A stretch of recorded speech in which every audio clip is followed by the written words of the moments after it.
Hello student, तो this question is also related to electrostatics और ये भी आया हुआ है 2020 में जेईई मेंस में।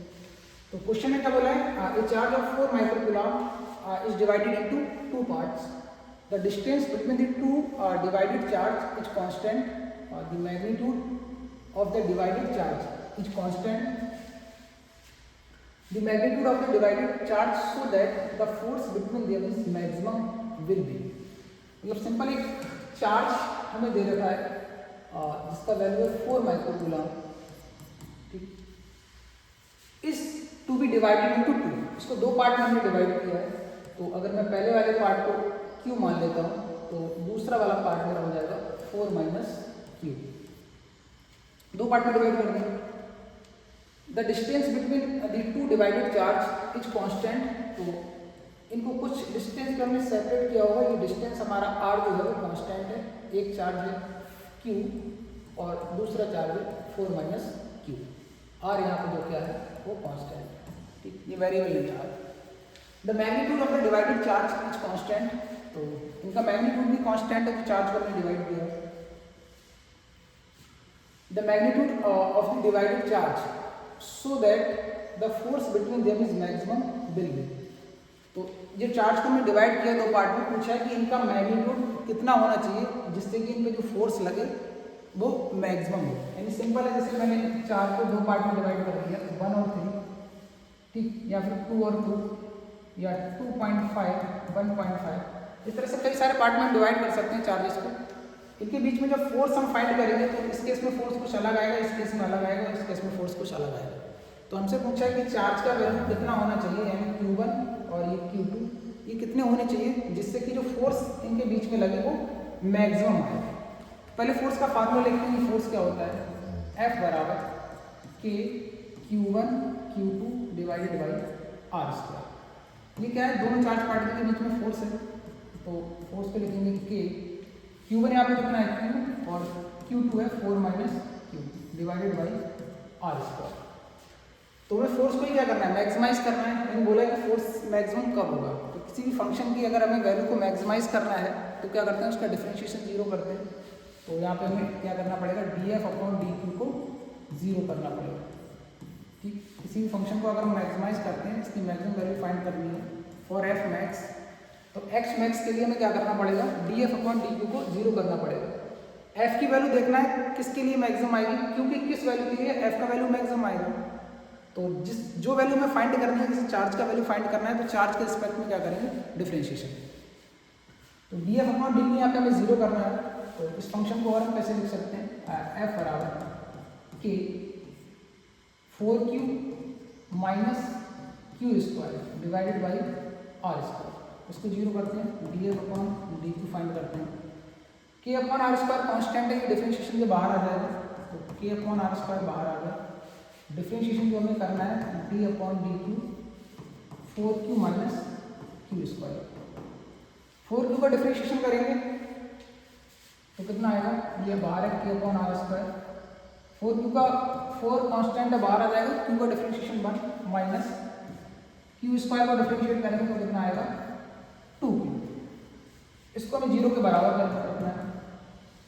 k/r² वाला टर्म कांस्टेंट है, ये टर्म कांस्टेंट है, उधर चला जाएगा तो 0 हो जाएगा। तो 4 minus 2q equal to 0। 4 minus 2q equal to 0, तो यहाँ से q बराबर कितना आ जाएगा 2। तो q बराबर 2 पे जो हमें दोनों चार्ज पार्टिकल के बीच में फोर्स मिलेगा वो मैक्सिमम मिलेगा। अगर q बराबर हमारा 2 है तो 4 माइनस 2 ये भी कितना हो जाएगा 2।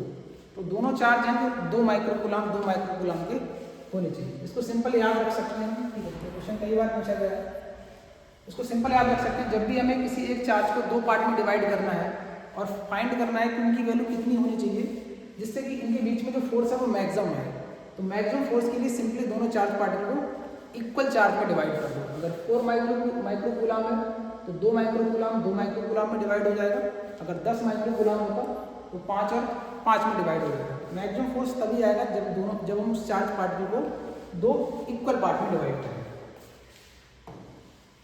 नेक्स्ट क्वेश्चन में क्या बोला है, 2 point charge each are placed at a distance d apart. दो चार्ज पार्टिकल है हमारे पास,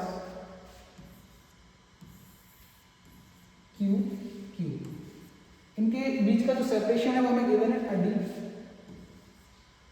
ए third point charge q is placed at a distance x from mid point on the perpendicular y sector. इसका mid point ये है, mid point के लिए हो जाएगा परपेंडिकुलर y सेक्टर। तो मिड पॉइंट से परपेंडिकुलर y सेक्टर से एट अ डिस्टेंस x एक थर्ड चार्ज यहाँ पर रखा है q। ये बोला question. The value of x at this charge q will experience the maximum coulomb force H। तो हमें x का वैल्यू फाइंड करना है, x का वैल्यू फाइंड करना है जिसके लिए ये जो चार्ज पार्टिकल है इस पर मैक्सिमम फोर्स लगे। ठीक है, तो मैक्सिमम फोर्स लगे तो पहले तो फोर्स फाइंड करते हैं कि मैक्सिमम फोर्स होगा कितना। ठीक है, तो अगर हम मैक्सिमम फोर्स फाइंड करते हैं यहाँ पे इस चार्ज पार्टिकल पे, तो इस चार्ज पार्टिकल पे दो फोर्स लगेंगे, एक इस वाले क्यू की वजह से और एक इस वाले क्यू की वजह से। तो दोनों की वजह से पहले फोर्स फाइंड करते हैं, फोर्स कितना आएगा। अगर इस चार्ज पार्टिकल को मैं पॉजिटिव कंसिडर करता हूँ तो फोर्स जो लगेगा वो बाहर की तरफ, इसको F1 बोल दिया। इस क्यू वाले चार्ज की वजह से जो फोर्स लगेगा वो भी बाहर की तरफ, उसको मैंने F, दोनों को F ही बोल देते हैं एक्चुअली क्योंकि फोर्स बराबर लगेगा। ठीक, फोर्स का जो फार्मूला है वो क्या होता है, F बराबर K Q1 Q2 divided by r square. तो इस वाले की वजह से लिखेंगे तो यहाँ पर भी कैपिटल Q और स्मॉल Q आएगा Q1 Q2 की जगह, यहाँ पर भी Q1 Q2 की जगह कैपिटल Q और स्मॉल Q आएगा, divided by r square. R होगा दोनों चार्ज पार्टिकल के बीच का सेपरेशन। तो सेपरेशन यहाँ जितना सेपरेशन यहाँ पे कैपिटल Q स्मॉल Q के बीच में, सेम सेपरेशन यहाँ पे कैपिटल Q और स्मॉल Q के बीच में। ठीक है, तो इस सेपरेशन को मैं आर मान लेता हूँ, ये भी आर होगा। ठीक, तो दोनों में सेम सेम फोर्स लगेगा, तो इसलिए मैंने F और F से लिख दिया है। अब ये क्वेश्चन, अब ये फोर्स हमारी वेक्टर क्वांटिटी है, तो इसको अगर सोल्व करना है तो इसके कंपोनेंट कर लेते हैं फोर्स के। ठीक है, फोर्स के कंपोनेंट करेंगे, एक x में कर लेते हैं और एक y में। इसके कंपोनेंट करेंगे, इस एंगल को मैं थीटा मान लेता हूँ, तो इसका इधर कंपोनेंट आएगा f cos थीटा और इधर कंपोनेंट आएगा f sin थीटा। सेम तरह से इस वाले फोर्स के अगर कंपोनेंट करेंगे, एक नेगेटिव x में आएगा f cos थीटा, क्योंकि ये एंगल अगर थीटा है ये भी थीटा होगा, और पॉजिटिव y में आएगा f sin थीटा। ठीक है, ये वाला एंगल अगर थीटा है, ये वाला एंगल भी सेम होगा थीटा, और ये एंगल भी हमारा क्या होगा, थीटा। ठीक, क्योंकि ये अल्टरनेट एंगल है, ये एंगल भी क्या होगा, थीटा। तो ये एंगल अगर थीटा है तो ये एंगल भी थीटा होगा और ये एंगल भी थीटा होगा। ठीक है, ये साइड पैरेलल है। ठीक, ये दो लाइन इस तरह से पैरेलल है, अगर कोई लाइन इसको कट कर रही है तो ये एंगल भी थीटा होगा और ये एंगल भी थीटा होगा। ठीक, अब यहाँ पे f cos थीटा और f cos थीटा दोनों अपोजिट डायरेक्शन में है, f cos थीटा दोनों अपोजिट डायरेक्शन में, ये एक दूसरे को कैंसिल आउट कर देंगे। तो जो स्मॉल q हमारा चार्ज है इस पर नेट फोर्स जो लगेगा वो लगेगा f sin theta plus f sin theta, क्योंकि पॉजिटिव बाई डायरेक्शन में दोनों फोर्स लग रहे हैं। तो नेट फोर्स जो लगेगा उस चार्ज पार्टिकल पर f नेट ये आएगा 2 टाइम्स f sin थीटा, ये आएगा। इसको अगर लिखें तो आएगा 2 मल्टीप्लाइड बाई f को अगर लिखना है तो क्या लिखेंगे, k Q1 Q2 divided by r square, r इनके बीच का सेपरेशन हो गया, मल्टीप्लाइड बाई साइन थीटा। ये आ गया नेट फोर्स। अब इसी नेट फोर्स को हमें मैक्सिमाइज करना है, बोला ये फोर्स मैक्सिमम कब होगा, x की किस वैल्यू के लिए, ये जो फोर्स है हमारा f नेट ये मैक्सिमम होगा। तो मैक्सिमम फोर्स के लिए हम क्या करते हैं, डिफरेंशिएट करते हैं।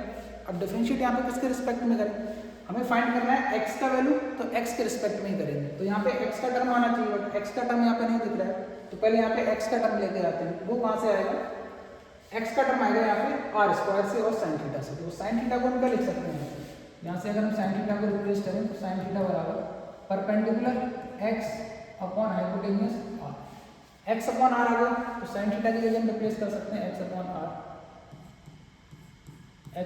r, और ये नीचे r क्यूब का टर्म बन रहा है, इसको भी अगर हम रिप्लेस करें तो इस ट्रायंगल में, ठीक, ये जो ट्रायंगल दिख रहा है, इस ट्रायंगल में अगर पाइथागोरस थ्योरम लगाएं तो ये वाला डिस्टेंस होगा हाफ d/2, ये x और ये r, तो हमें मिलेगा r स्क्वायर बराबर x स्क्वायर प्लस d/2 का होल स्क्वायर, यानी r बराबर x square plus d square by 4 की पावर 1/, ये मिलेगी r की वैल्यू। तो यहाँ पे नीचे r क्यूब है, r की वैल्यू यहाँ पे पुट कर देते हैं तो नेट फोर्स आ जाएगा f net equal to 2 times के capital Q small q x divided by x square plus d square by 4 की पावर 3 बाई 2, आर की पावर 3 है। यहाँ पे दोनों तरफ अगर क्यूब करेंगे तो क्या मिलेगा, इधर R3 और यहाँ पे पावर 3 बाई 2, आर क्यूब का वैल्यू आ जाएगा x square plus d square by 4 की पावर 3 बाई 2। अब इसको हमें डिफरेंशिएट करना है विद रिस्पेक्ट टू एक्स और इसको मैक्सिमाइज करना है, तो क्या करेंगे, इसका डिफरेंशिएशन 0 करेंगे with respect to x for f net max maximum force के लिए क्या करना पड़ेगा हमें, d f net upon d x equal to 0। इसका डिफरेंशिएशन 0 करेंगे, जो भी वैल्यू यहाँ से x की मिलेगी उसी x की वैल्यू के लिए जो फोर्स है हमारा वो मैक्सिमम आएगा। तो डिफरेंशिएशन करना है, ये वाला टर्म तो कांस्टेंट है 2k capital Q small Q, तो ये तो बाहर आ जाएगा, डिफरेंशिएशन करेंगे और फाइनली जब हम इसको 0 करेंगे तो ये टर्म तो 0 में चला जाएगा। तो इसको बार बार लिखने की जरूरत नहीं, एक बार लिख देता हूँ फिर भी d f upon d x equal to, ये तो कॉमन है 2k capital Q small Q बाहर आ जाएगा। डिफरेंशिएशन हमें केवल किसका करना है, D upon d x x upon x square plus d square by 4 power 3 by 2, इसको डिफरेंशिएट करना है, ठीक। और इसका डिफरेंशिएशन किसके बराबर रखना है हमें, 0 के बराबर, 0 के बराबर रखेंगे ये वाला जो पूरा टर्म है इस साइड चला जाएगा, यानी ये तो 0 हो जाएगा। तो डिफरेंशिएशन केवल करना है तो यहाँ पे क्या लगाएंगे, प्रोडक्ट रूल से भी कर सकते हैं इसको, या डिवीजन वाले रूल से भी कर सकते हैं, ठीक। दो फार्मूले हमारे पास यहाँ पर, क्योंकि एक्स का फंक्शन डिनोमिनेटर में भी है और न्यूमरेटर में भी है, तो इसको डिफरेंशिएट करेंगे तो क्या मिलेगा, ठीक, एक्स स्क्वायर प्लस और डी स्क्वायर बाई 4 की power 3 by 2, x square plus d square by 4 power 3 by 2। X का डिफरेंशिएशन करेंगे तो कितना मिलेगा हमें 1, ठीक है। यहाँ पे वही फार्मूला लगा रहे हैं यू बाई वी का, वी इंटू यू का differentiation minus u into v का डिफरेंशिएशन डिवाइडेड बाई वी का स्क्वायर, ठीक है।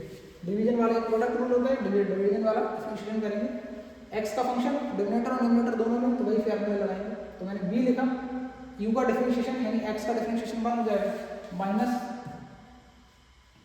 एक्स, बी को डिफरेंशिएट करेंगे तो x square plus d square by 4 की पावर 3 बाई 2, उसको डिफरेंशिएट करेंगे तो इस पूरे को क्या मान लेंगे, टी, कोई नया वेरिएबल मान लिया, तो टी की पावर 3 बाई 2 का डिफरेंशिएशन क्या हो जाएगा 3 बाई 2 और टी की पावर 3 बाई 2 माइनस 1, टी किसको माना है x square plus d square by 4, D square by 4 into जिसको टी माना है उसको फर्दर डिफरेंशिएट करेंगे एक्स के रिस्पेक्ट में, तो इसको x के रिस्पेक्ट में जब डिफरेंशिएट करेंगे तो एक्स स्क्वायर का differentiation 2x plus d square by 4, ये कांस्टेंट है इसका 0 आ जाएगा। तो फर्दर डिफरेंशिएट करेंगे तो हमें मिलेगा 2x का term divided by b square, b यहाँ पे कितना है x square plus d square divided by 4 का होल स्क्वायर, ये किसके बराबर चल रहा है 0 के बराबर। अगेन ये टर्म क्या हो जाएगा 0, क्रॉस मल्टीप्लाई करेंगे तो हमें मिलेगा 0 equal to x square plus d square divided by 4 power 3 by 2 minus 2 से 2 कैंसिल आउट हो जाएगा,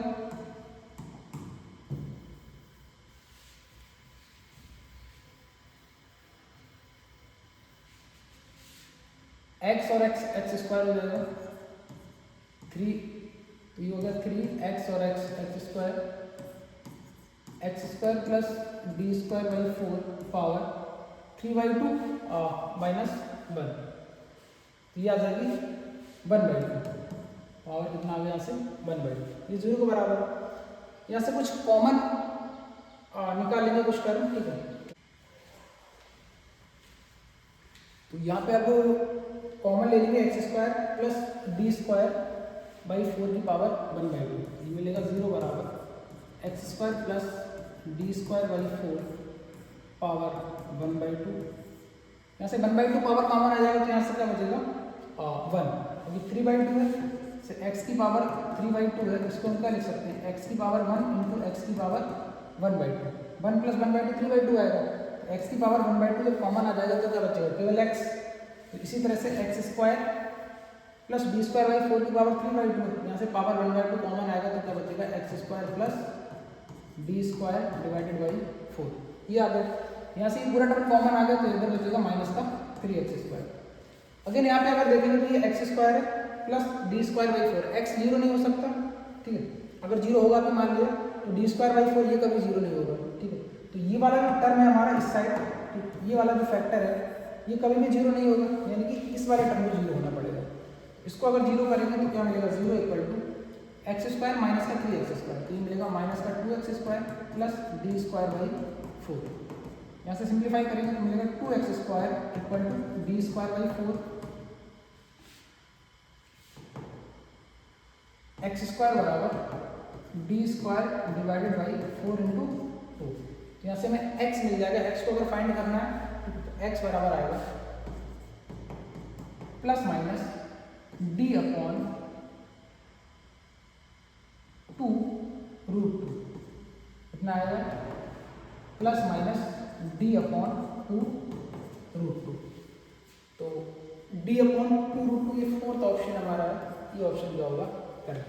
प्लस माइनस आ रहा है मतलब चार्ज पार्टिकल को हम परपेंडिकुलर बाइसेक्टर के मिड पॉइंट से ऊपर भी ले सकते हैं यहाँ से यहाँ तक, और नीचे भी हमें एक पॉइंट मिलेगा। तो दो आंसर होंगे, ऑप्शन में एक दे रखा है पॉजिटिव साइन वाला, तो ये ऑप्शन हमारा करेक्ट हो जाएगा, x बराबर d/2√2।